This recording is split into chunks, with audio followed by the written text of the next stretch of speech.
Mbuzi, mbwa na ng'ombe. Mbuzi, mbwa na ng'ombe walikuwa marafiki wa karibu sana. Siku moja, walisafiri kwa teksi.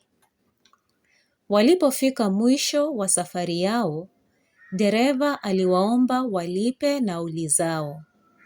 Ng'ombe alilipa nauli yake.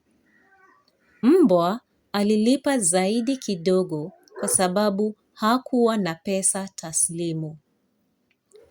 Dereva alipokaribia kumpa mbwa chenji yake, mbuzi alitoroka bila kulipa chochote. Dereva alikasirika sana. Aliondoka bila kumrudishia mbwa chenji yake.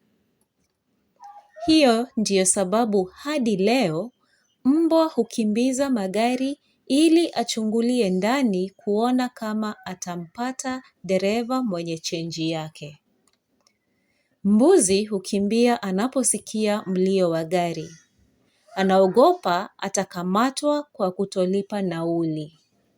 Na ng'ombe hababaiki gari likiwa linakuja.